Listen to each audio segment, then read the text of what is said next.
तर बघा आपण काही महत्त्वाचे प्रश्न बघूया. सोनार पुढीलपैकी कशाचं लघुरूप आहे?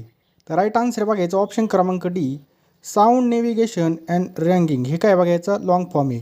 त्याच्यानंतर बघा खालीलपैकी किरणांचा कमी भेदनशक्ती ते जास्त भेदनशक्ती असा क्रम असलेला पर्याय कोणता आहे तो ओळखायचा आहे. त्याचा राईट आन्सर आहे बघा अल्फा, बीटा आणि गॅमा. काय बघा अल्फा, बीटा आणि गॅमा. त्यानंतर पहिली महाराष्ट्र केसरी विजेता खालीलपैकी कोण होती? तर लक्षात ठेवा प्रतीक्षा बागडी. कोण आहे बघा पहिली महाराष्ट्र केसरी प्रतीक्षा बागडी. टोकियो ऑलिम्पिक 2020मध्ये भारताने एकूण किती पदकं जिंकलेली आहेत? यामध्ये बघा एकूण 7 पदकं जिंकले आहेत. किती? 7 पदकं. वज्रेश्वरी येथील गरम पाण्याचे कुंड खालीलपैकी कोणत्या तालुक्यामध्ये? तर बघा भिवंडी या ठिकाणी स्थित आहेत. आणि मित्रांनो अशाच प्रकारचे व्हिडिओ पाहण्यासाठी या रीलला नक्कीच एक लाईक करा आणि आपले जे काय पेज आहे बघा त्याला फॉलो करा.